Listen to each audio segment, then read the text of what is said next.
That's what parents need to learn, is what we're taught in the media about parenting. It's not about having, everything you see on social media. It's about, how do you want to feel? How do you want your child to feel? And really walking this path with them, not necessarily knowing how to answer all the problems, but like advocating, using your voice, communicating. And the more you do on yourself, the more work you do on yourself, the more you can be present for them.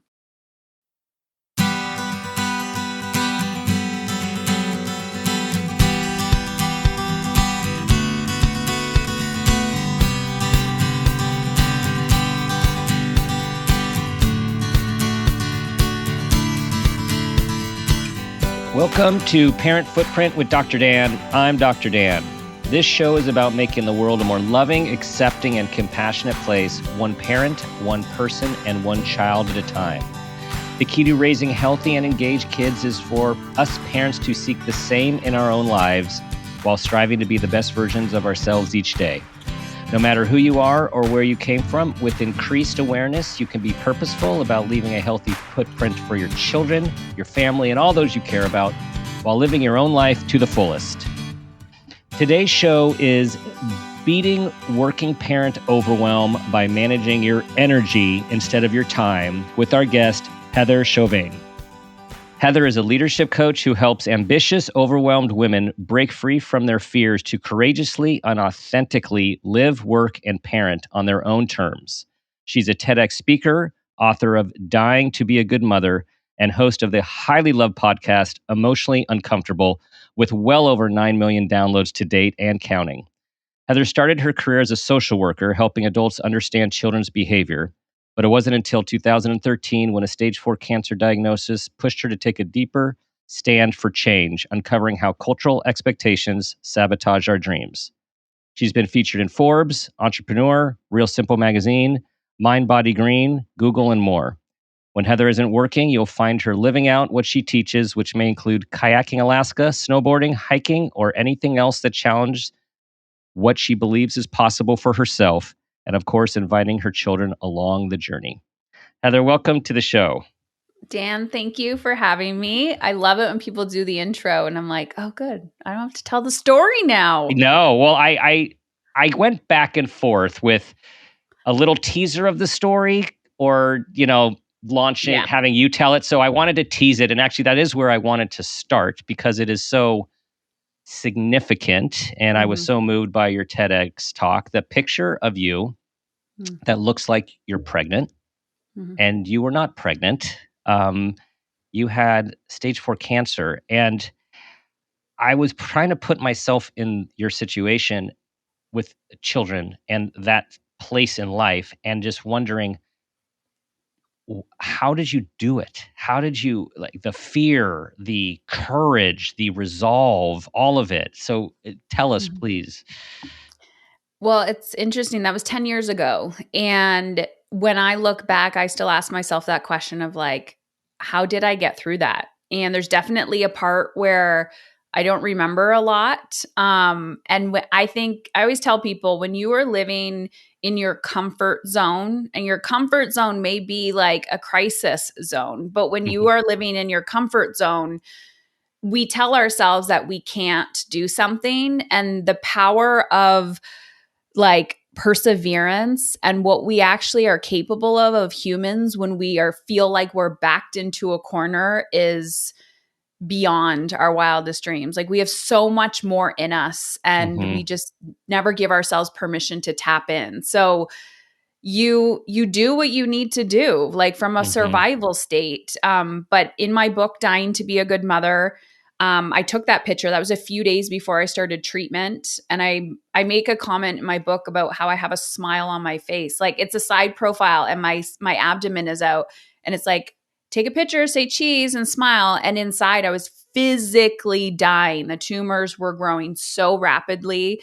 My stomach, that was within like a week or two. Like, I had abdominal bloating and then instantly it grew so fast.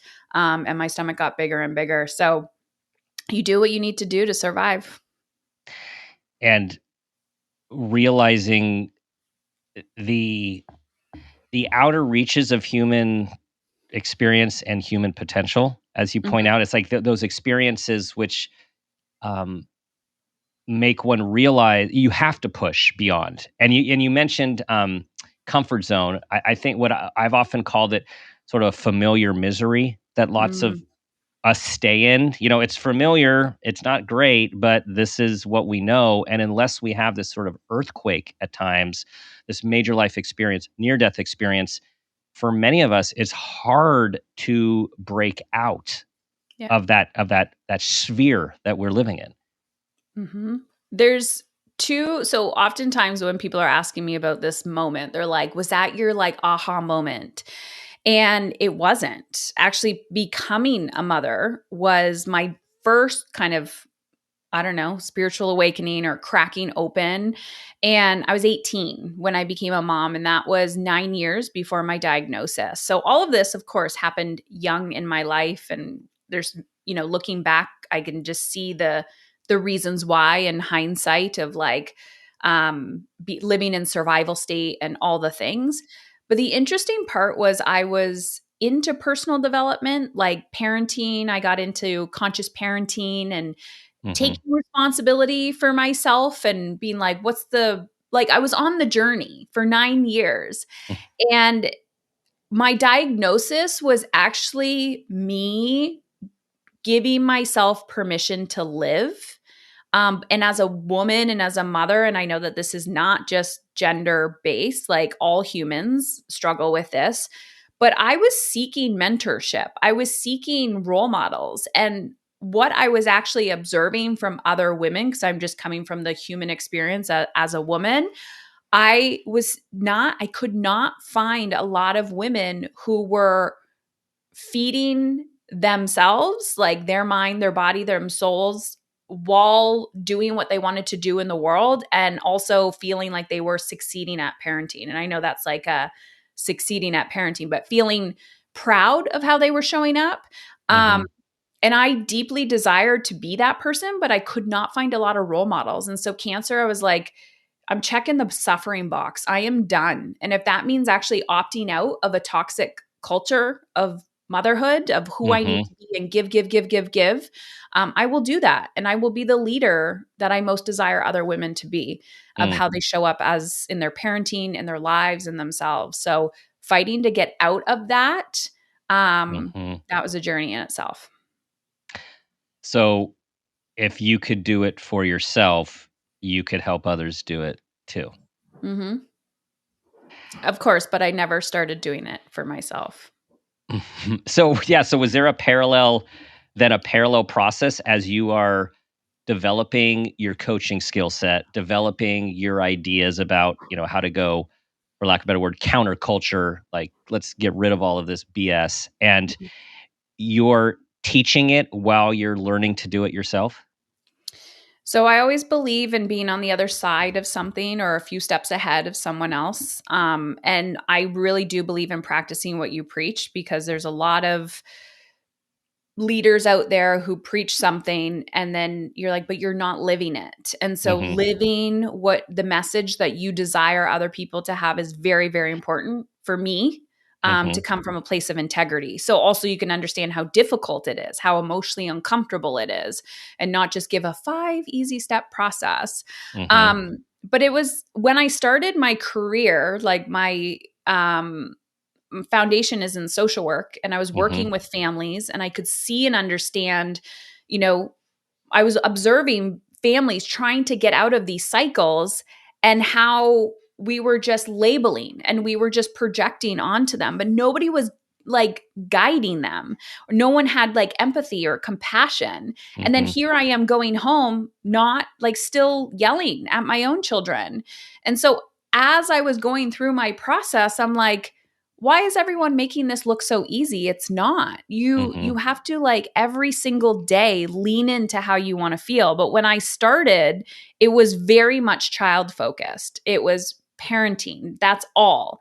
And then after my diagnosis, I was like, we need to stop pretending and be so child focused. Like, yes, but we are a part of the equation. And if Right. we're not taking care of ourselves, like we're definitely not going to be able to be present for our children.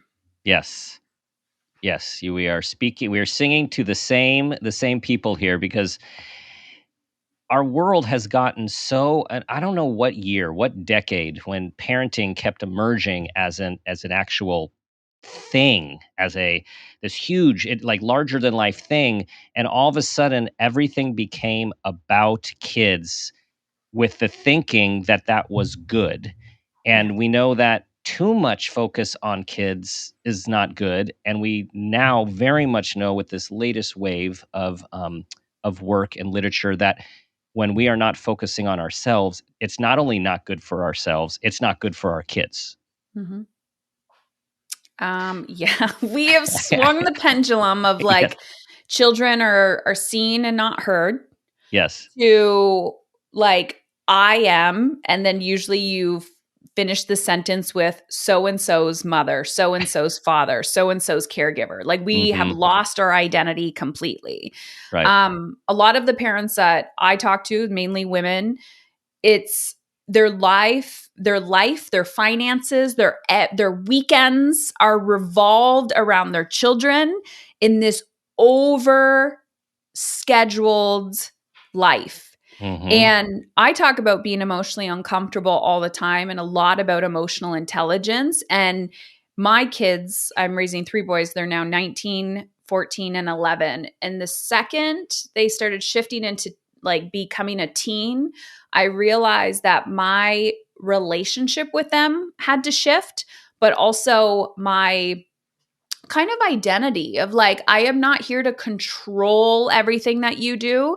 I am here to guide you. And a Hmm. huge part of that is helping you manage helping you learn the skill of Hmm. managing the contrast of your big emotions. I cannot take them away from you.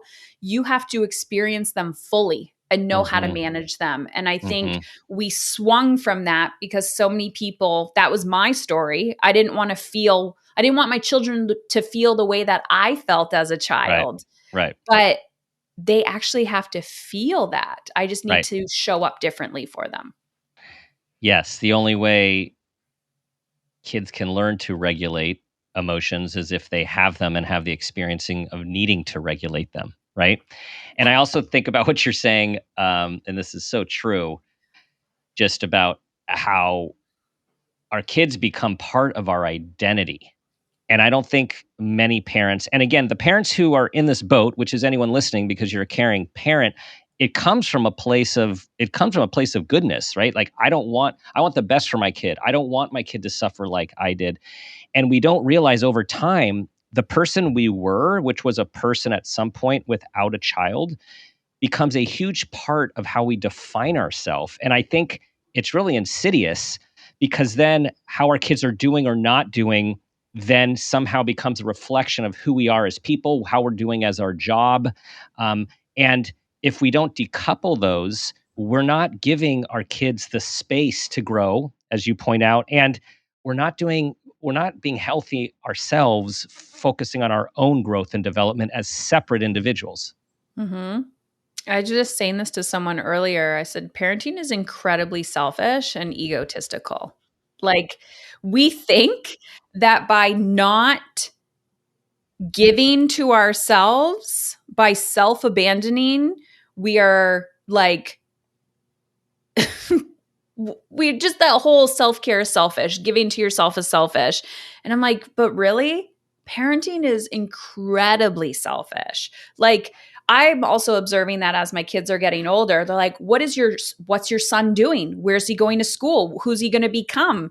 And I watching my own ego, my own self try Hmm. to like protect it, but I'm like, ooh, I'm triggered because if I say something and they're going to judge that, what does that say about me? And I'm like, this is not about me. I'm Right. like, that is another human having their own human experience. I'm like, Hmm. wow, parenting is incredibly selfish if you don't get your ego in check. I love that because that's a way of flipping it on, like turning it over, because Mm-hmm. so many parents and particularly mothers are Mm-hmm. so concerned. I mean, they put themselves last, right? Because it is all for the kids. But to say like you're actually being selfish when in some respects they're being the opposite as they see it, is that have you found that's a way to sort of get some space and help your clients see it differently? Well, I think sometimes we just need to put ourselves in like observing our how we were parented or observing like when we're looking at our situation, we're in it. Like we're too Mm-hmm. close. But think about feeling like a burden, right? Like if you were a child and your parents made you feel like a burden, like your mother said to you, I sacrificed everything for you. Mm-hmm. You owe me. And Yes. it's like, my children owe me nothing. I would never want my children to feel like my sacrifices were because of them and they owe me. It's like, no, I chose to do that because I wanted to, and there's no strings attached. And Mm-hmm. so oftentimes parents will say to me, I can't do this because, and then they insert a person's name. It may be a child, it may be a partner, it may be someone else. And I'm like, how do you think that person feels knowing that you are, I say dying because I like to be extreme and that physically happened to me, but Mm-hmm. mentally, physically, emotionally, spiritually, financially, you are self abandoning to please that other person, but they're begging you to take care of yourself because that energy, like that burden that you're putting on somebody else by taking away from yourself, like people feel that. We carry that. I mean, Mm-hmm. I even look at my own parents and I'm like, please do this thing. If you don't do that, like you are putting that on my backpack.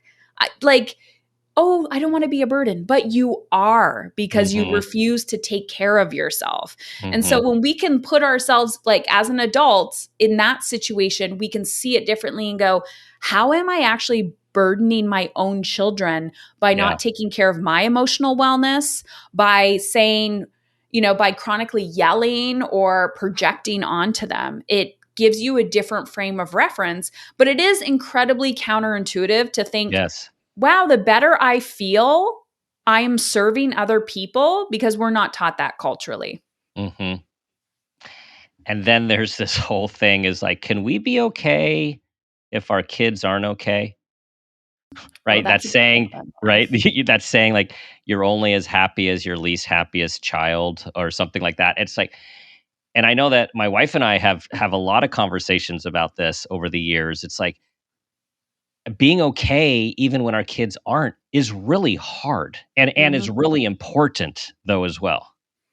So I've really felt this the last few years navigating, like helping I say helping, guiding my child, trying not to Mhm. control, but guide my child into adulthood. Mhm. And obviously, doing the work that I do, I have the self awareness, but it doesn't mean it's not difficult. Where I've sat there going, oh, wow, I can actually see how codependent my identity is on my child's success. And then coming to terms with that and then trying to like, remove yourself from that. I do believe there is, you know, the energy of others or not allowing the energy of others to affect us. It's not, we're all connected. It's part of the way that we're created. We want belonging. We want connection. When those that we love are struggling, yeah, we feel it. But it does give you an opportunity to self reflect and go, am I going to kind of keep going down this rabbit hole with this person? Because you're both going to sink, you're both going to drown. Or am I going to double down on how I want to feel and do that from an act of service or an act of love? And I noticed I really had to like I would physically say, I see you're struggling and I so deeply just want to do the work for you, but I know I can't take this away from you. So Mhm. I'm going to create some space, work on myself, double down on my habits, double down on how I want to feel. And it's so counterintuitive, but it's so true. Like, Mhm. can I Mhm. get to that place? Yes. Is it a lot of energy and effort? Yes. And I've seen that with my clients as well, especially when their kids get older and they're really struggling. They're like, I am now at a place where I am okay that my child is not okay. And that is Mhm. true freedom. Doesn't mean you don't love them, doesn't mean you don't care about them, but you're not going to sink with them. You actually have more energy and strength to Right. hold them when they do come back. So well said. it is so counterintuitive that getting to that place is actually healthy when parents who might be feeling that way might be thinking there's something wrong with them. Like, well, I'm focusing on my own life now. My child is struggling. There's nothing I can do about it, but that's their life. And there are parents who'll be looking in going, what do you mean? You're not going to do anything? You're not going to do more? Like, how could you go and go have fun when your child is blah, blah, blah? And it's like, yeah, this is so important. They are their own humans on their own journey, having their own human experience. And they did come through us, and I believe come through us for a reason. And we do our best, and we're figuring it out as we go. Like, we haven't done this before, right? I mean, maybe after our second or third, we've done it before at those parts of life because we've experienced that. But being a parent, having your first child, go to adulthood, go off, this is all brand new. And we have to continue developing as humans ourselves because hopefully we have a lot of life left, and particularly a lot of life outside of the role of parenthood. Yeah. I think there's a difference between a- abandonment and like completely cutting off your child versus connection. And I think there's people get confusion between quality versus quantity. So I work with a lot of people who are obsessed with time management. I need more time with my kids. And I'm like, but do you really? Like, what are you doing with that quality of time? And how can you create connection to another human being without being with them 24/7? It's about relationship. Like a text message can go a long way. Sending, if you're not physically living with a child, or I just think about my own parents, like how do you create connection with your friends? This is about not completely avoiding someone and being like, you do you. I can't handle this versus like, I know you're struggling and I'm here when you're ready. Like Hmm. always know that I will be the first person here when you are ready, but I cannot do this work for you. There's so many ways that we can create connection versus avoidance because it's emotionally uncomfortable for us. And that's what I see a lot of people do. It's this all or nothing thinking. I'm either all in, I am obsessed, everything I do is for my child. And then you get burnt out and fatigued. And then you're like, oh, I did my best. I don't know who you're becoming. I'm just going over here. It's like we still need to be engaged. This is a lifelong relationship. This is not until they're 18 years old. And I think that's what parents need to learn is what we're taught in the media about parenting. It's not about having, everything you see on social media. It's about how do you want to feel? How do you want your child to feel? And really walking this path with them, not necessarily knowing how to answer all the problems, but like advocating, using your voice, communicating. And the more you do on yourself, the more work you do on yourself, the more you can be present for them. Hmm. All right, so let's start going there on this work you can do on yourself, and in this idea of overwhelm, right? We're talking about energy. You mentioned energy recently, like how to manage energy versus this idea of time. And first, we have to start with the reality of many parents, many moms are overwhelmed. Many single parents and single mothers are overwhelmed. And then, if we have kids who are neurodivergent, special needs, there is a whole extra load that I think only those who have been in that experience or are close to those in the experience really understand. And Mhm. so there's overwhelm abound. How does one start to take these steps in the midst of the overwhelm? I am fascinated by humans and human behavior. And I'm always curious, like I'll give you my perspective of like why you can have two people and in similar situations and one person is thriving and the other person is not. And Hmm. so we have to realize like first of all how I define overwhelm, it's a symptom, it is not a lifestyle. Mm. Just because it is culturally accepted and normal does not, I mean, sure, you can go into brain science and where overwhelm is and all the things. That's not my area of expertise. But Hmm. when I get overwhelmed, it is a sign for me to stop and realign. It is not, When people are like, how are you? I'm overwhelmed. Like we're wearing it like a badge of honor. Oh, you must Yeah. be so busy. Actually, I'm not. I have a full life and a full plate. But when I feel quote unquote busy or chronically overwhelmed or chronically fatigued, that is a sign that something is off. That is not like, okay, keep pushing, keep going, suck it up, buttercup. This is the way it is. So to me, I'm all about sustainability, and chronic overwhelm is not sustainable for me. I don't care what your children's needs are, what your professional like life looks like, you can realign. So going back a little bit, we're going to talk about like my cancer diagnosis, but pre-cancer diagnosis, there was a book that I read, and her name is Danielle Laporte, and her book was called The Desire Map. What I took away from that was it's not the thing you want, it's the feeling. Culturally, we go for goals, right? We're like, I want this, I want to check all. We live like a robot. I have a to-do list, boom, boom, boom. I have a goal list, boom, boom, boom. And then we just forget about ourselves and we're very robotic of like, just do, do, do, do, do. There's no being, right? Being is, they think happens after you retire. But if you don't have that skill, then you're going to have no idea how to actually feel and be.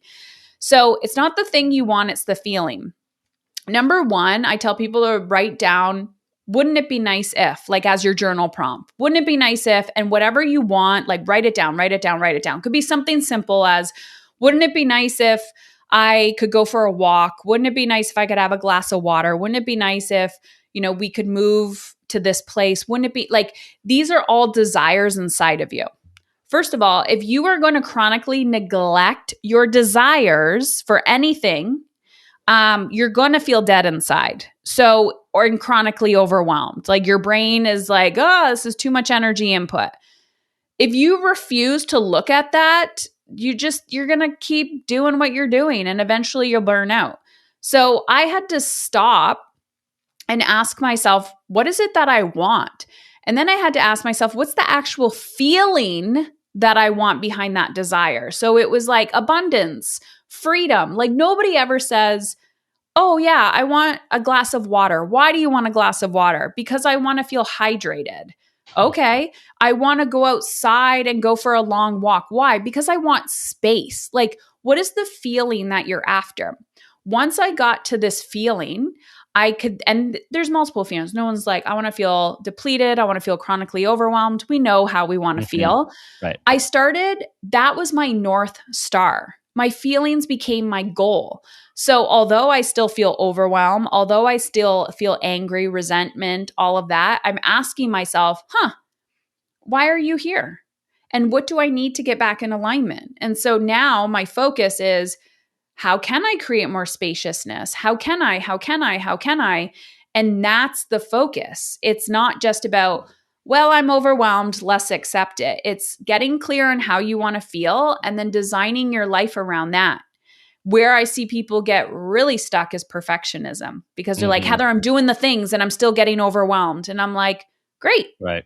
Does the sun go away? Does it rain sometimes? Do the clouds come up? Like, this is nature. We get to experience both, but you have to kind of like fight for your joy because we do live in a culture that has this current, right? We have like the negativity bias and the current of like chronically looking at what's not good. We will have to consciously refocus on how we do want to feel. Yes. And you had mentioned a little ways back ego, which triggered for me. I often see it's like this tug of war between our ego and our higher self in a sense, right? It's like the ego, that self-preservation mechanism in all of us, the thing that has all the wants, the desires and um like the red badge of courage with the overwhelm. It's this fight. And I feel like you're talking about, in a sense, like our higher self, are like rising above all of the noise. And it's human to have all of that humanness, and to have this clarity about, wait, this is what I want. And then taking some time to dig in a little bit to see how can I achieve it, with the idea that I have free will. I can do something differently. I can choose something differently. Mm-hmm. Um, yeah, I think accepting the tug of war is, mastering the art of resistance and accepting that it's going to be there. So, example, this morning I woke up and I was like, I do not want to get out of bed today. And Even though part I've of got me, this really good podcast, I'm excited exactly, to go. Yeah, exactly. yeah, I totally get Now that that. I'm Yeah, here, I am yeah, so grateful I got out of yeah. bed. But it was an energy. It was Yeah. just the way that I was feeling, but it wasn't like I knew that I could move that energy. And I also knew that if I moved, the energy would move. And so, but I wasn't judging myself like I used to. Like I remember back in the day, I would wake up and be like, oh, not today. I'm not motivated. And now I just know that that feeling is cultivated. It may come today, it may come tomorrow, it might take a little bit of momentum, but yeah, there's always this tug of war of resistance. And I am very clear on not so much who I want to be, but I'm very clear on I see life as a game now. I see my mind as a game. I see parenting as a game. I say a game, everything's a relationship, but Mm-hmm. I have accepted that I have to consciously reach and grow and stretch if I want newness, if I want to feel proud of myself, if I want to create deeper connection. And the other thing I want to say about that is Mm-hmm.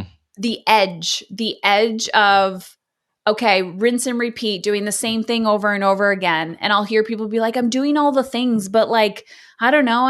It's just, and I'm like, it's time to grow. You have to push your edge. You have to get emotionally uncomfortable. So Mm-hmm. sometimes, waking up at 5 o'clock in the morning, that's super easy for you. Actually giving yourself time to rest might be the emotionally uncomfortable part. Sleeping in might be the emotionally uncomfortable part. Doing a podcast might be emotionally uncomfortable. Like you have to just stretch your newness, but constantly I'm like, what do I want and desire? I literally have bullet points in my journal. I look at it weekly at least, and I'm Mm-hmm. chronically asking myself, are my actions getting me closer to this or further away? And if you are not like looking at your GPS of your final destination, you Mm-hmm. will end up in the middle of the woods somewhere. And Mm-hmm. it's very easy to see how you get off track when you're not paying attention. Mm-hmm. Are my actions aligned with my wants and desires and goals? And emotionally uncomfortable. You spend a lot of time talking about that in a lot of places, and for good reason, because we are so trained as humans to push off uncomfortable feelings. And of course, with our kids, we don't want them to feel that because we don't want them to feel that. And then we don't want to feel how we feel when they're feeling uncomfortable as well. And the magic sauce is actually having the courage and awareness to lean into them and realize you're going to be okay. Like uncomfortable feelings are uncomfortable and at times excruciating, but they're survivable. And I feel like it builds resilience to know that you can weather a very difficult storm, but that to know that you can to keep those two things. This is really hard. This really sucks. And I know I can get through this and I know I'll be okay. Mm-hmm. Yes. I mean, cancer taught me this. I had to sit in my crap all the time. I couldn't run away from it. I didn't have the energy to run away from it. Um, and I will tell you one thing that I think personal development does wrong is we've put a negative label on feeling, and we're trying to take the humanness out of being human, whether it's for us, whether it's our children, and it's just not possible. You can definitely experience more joy in your life, but part of being emotionally uncomfortable, my podcast used to be called Mom is in Control because women were like, I'm a mother, I want to control. And I was like, control is not a feeling. You want to control externally people's behaviors, the way you look, all the things, because you feel out of control internally. And so if you want to feel joy, ease, abundance, aliveness, you also have to feel the opposite of that, your deepest fears, your deepest wounds, Mm-hmm. sadness, grief, all of it.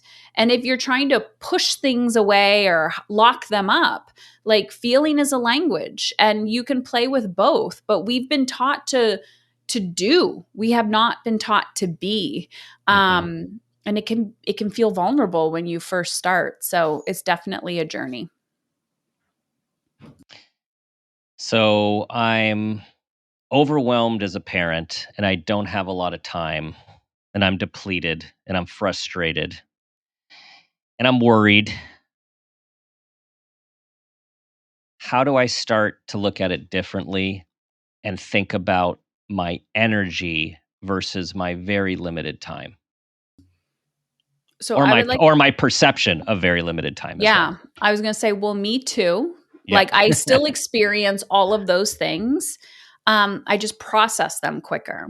And so number one is going back to like what I said first is wouldn't it be nice if like write that down in your journal, give yourself 2 minutes if that's all you have, write it in your phone if you have no capacity for you're like, I can't even see how I could write that down.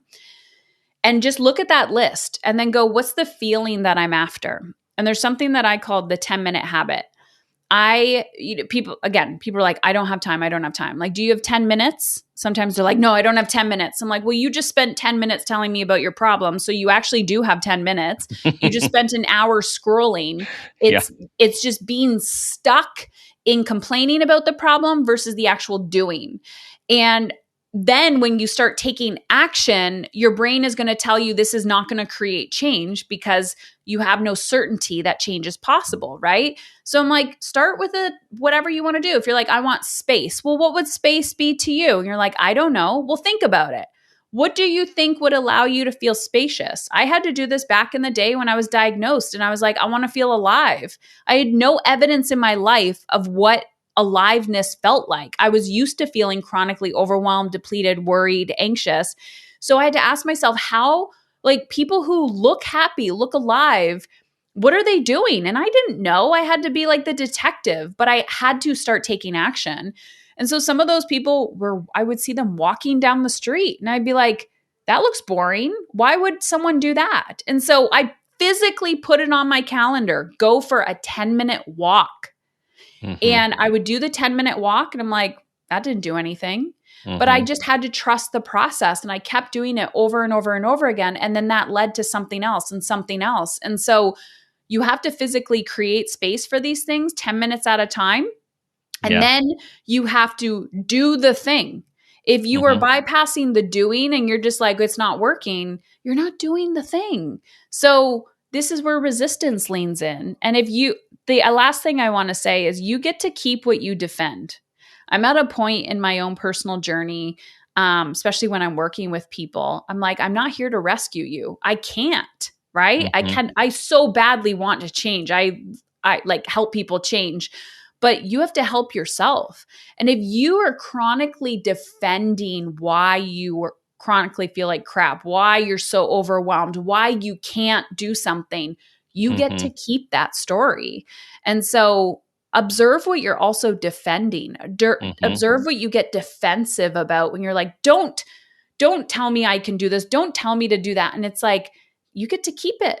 Why are you hanging on so tightly to that part of yourself? So once you have the awareness of like, wow, I'm very defensive about that. I wonder why I don't want to let it go. That's where we can soften a little bit and start to open up. Yeah. The scheduling, the 10 minutes triggered a memory several years ago when our kids were young and I was a newer psychologist and building the practice and money was tight and just going on all cylinders and everywhere. And I was talking to my therapist and over, I'd be like, I don't have time for lunch. I don't have time to regularly exercise. And he finally just looked at me and he said, what I want you to do is I want you to schedule exercise in your day, just like you would a client, and schedule a time for lunch. It was so simple and it changed everything actually, and then I couldn't talk about that anymore. Right? Like that wasn't a topic anymore because I took what we will call now aligned action once that awareness happened, and then created that space for me because he helped me realize how important that was for my health, my relational health, my kids, my practice. Like it was necessary for me to have those things. Yeah. And some of these things just seem so simple, but because of our human nature, and again, the overwhelm, just being like, I'm so busy, I'm so busy, I'm so busy. And people are like, oh my God, you're so busy. It just gets reinforced. And this is where you're saying, no, stop. This isn't cool. This isn't good for you. No one's winning. There's nothing to be proud of. Let's start focusing on yourself.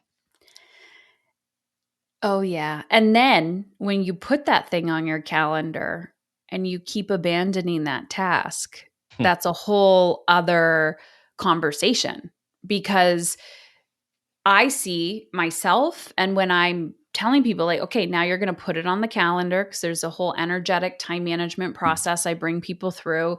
Okay, you put it on the calendar. They're like, I don't want to do that. And I'm like, why? Because it might not get done. And then their perfectionism comes up, Mm-hmm. or they're like, I'm now not going to have time to get everything else done. I'm like, but you're not. So when you realize that you are in time debt, Mm-hmm.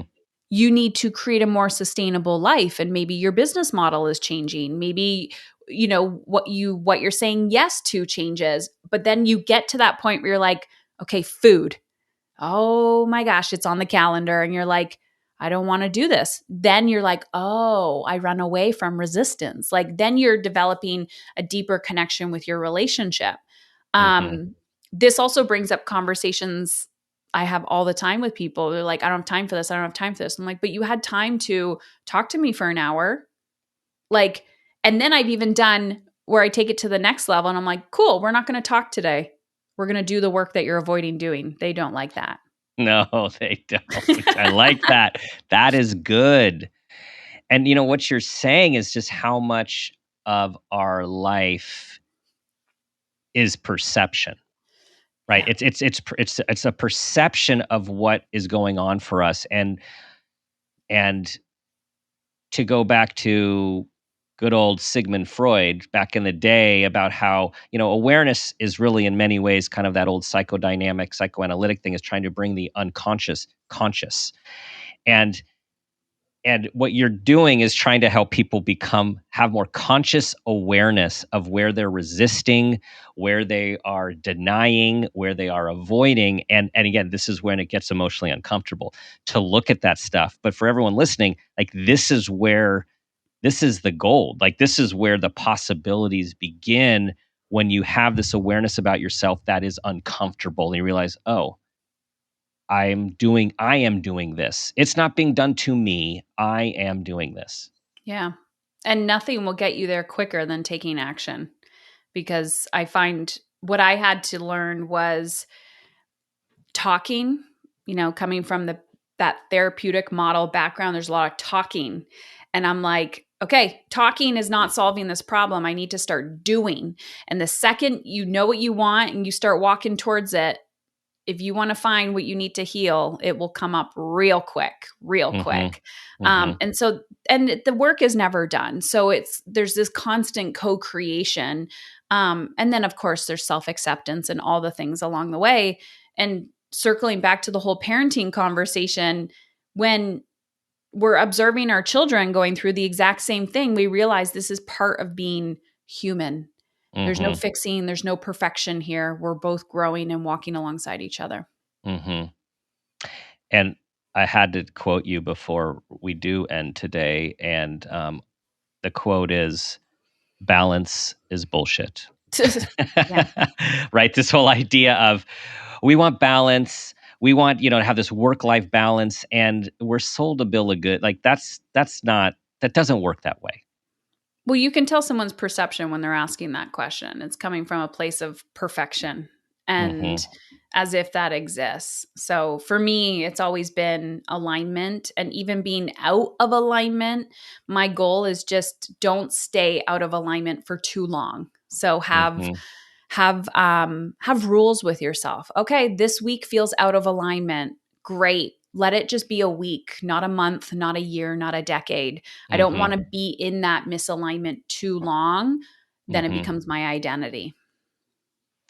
So you've given several ideas, several of your strategies that you use personally and with your clients with success.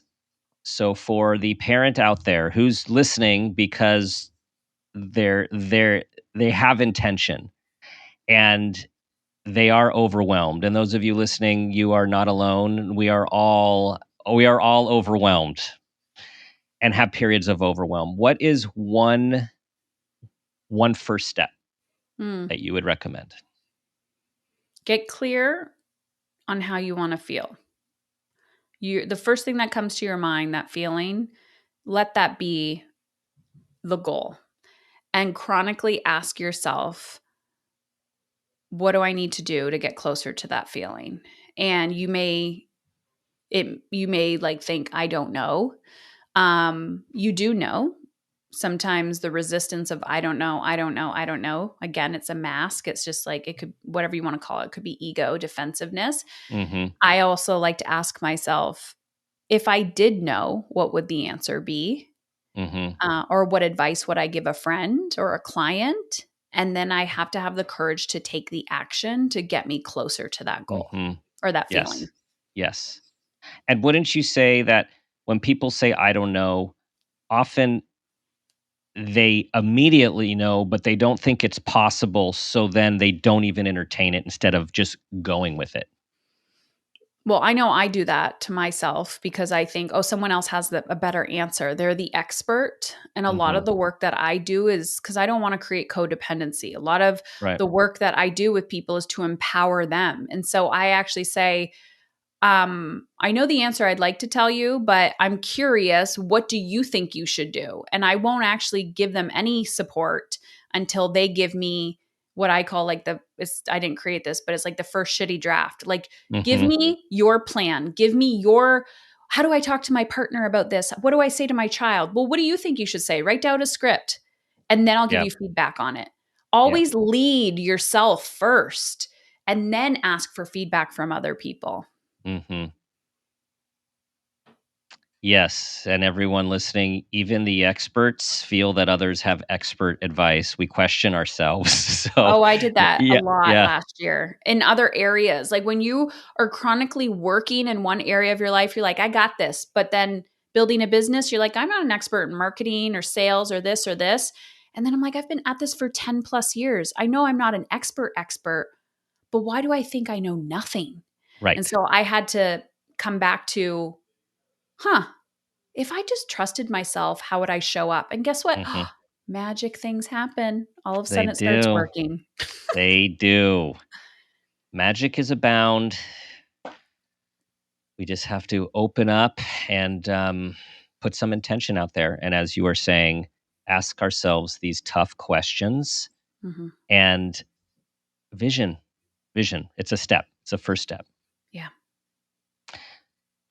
Okay, Heather, it's time for the parent footprint moment question that you have been waiting for. Okay, here we go. Tell us about a time that you became aware of yourself as an individual, as a parent, or even an awareness of your own parents, and that new awareness had a positive impact on your life, your kids, and or those you love. I feel like there's been so many moments like this. Um, I can't remember. This is about me realizing that my parents were just children in adult bodies. Hmm. And it gave me a lot of emotional freedom to stop projecting my own sadness onto them or wanting to change them.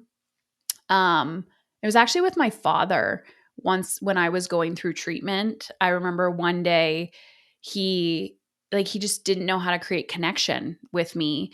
Um and he just sat next to my bed asking me questions of like, can I do this? Can I do that? And I could just see this small child seeking advice or seeking permission from me. He was trying so hard to figure out how to save me, rescue me.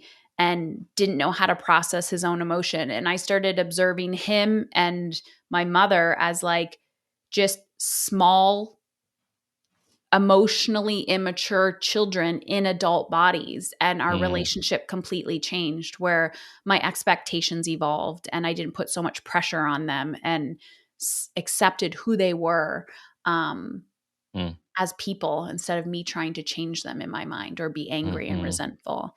And yeah, and we just realized we're all going through our life just kind of acting out from our little child selves. Yeah. And again, with your parents had never done that before. They've never gone through that before. And for a variety of reasons, of course, we know how difficult that is. And I'm guessing for other reasons, it was difficult for them. And for us to see people as they are, right? That like see others as they are, this whole idea of acceptance, accept ourselves, accept our kids, accept others. How much tension and turmoil and distress and frustration can just slip away if we can see it through that lens. Yeah. Yeah. But then we got to feel our own feelings. Oh, yes. And get emotionally uncomfortable. Yes. For those of you who can't see Heather in her beautiful studio there, it says on this beautiful green, it looks like leafy wall. It looks for it's there's some green texture. There is this big lit up, beautifully cursive sign, emotionally uncomfortable, because that's this. I guess this is where the magic happens. This is where the magic of your podcast happens. Oh yeah. I talk a lot about there on parenting and alignment and I would say balance, but it's just about feeling alive and aligned and what to do. So yeah, on the podcast. Thank you for sharing yourself, your story, your experience, your wisdom with all of us. And you really are, you're a powerful force out there speaking the truth and really pulling down all of this perfectionistic ideas and programming that we have by putting yourself out there in just such a real and authentic way in the conversations you have on your podcast with others who are doing the same. It's just so refreshing. Thank you, Dan. And keep doing the work, because the world knows we all need more of this. So thank you. We do. Tell everyone where to find your podcast, where to find your book, all the things that you are up to. So just go to my website, Heather Chauvin, CHAUVIN.com.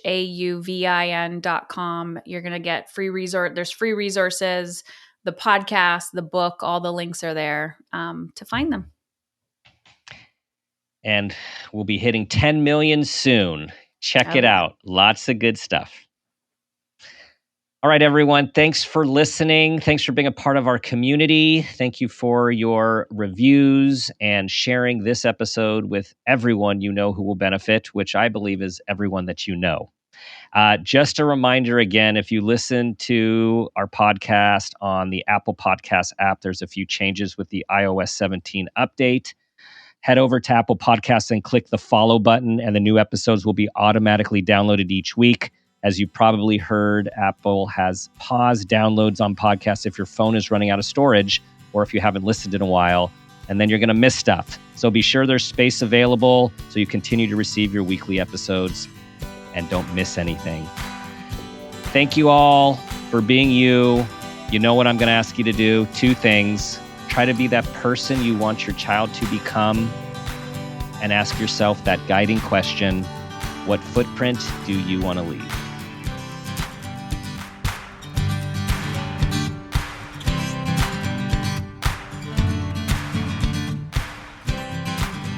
This has been a Peters and Rossi production. Parent Footprint with Dr. Dan is produced by Laura Rossi. Our engineer is Phil Rossi. Theme music is Strummer Man, composed and performed by Pro Tunes. Artwork is by Garrett Ross. Follow us on Instagram and Facebook at Parent Footprint Podcast, and on Twitter at Dr. Dan Peters. For more information, go to exactlyrightmedia.com.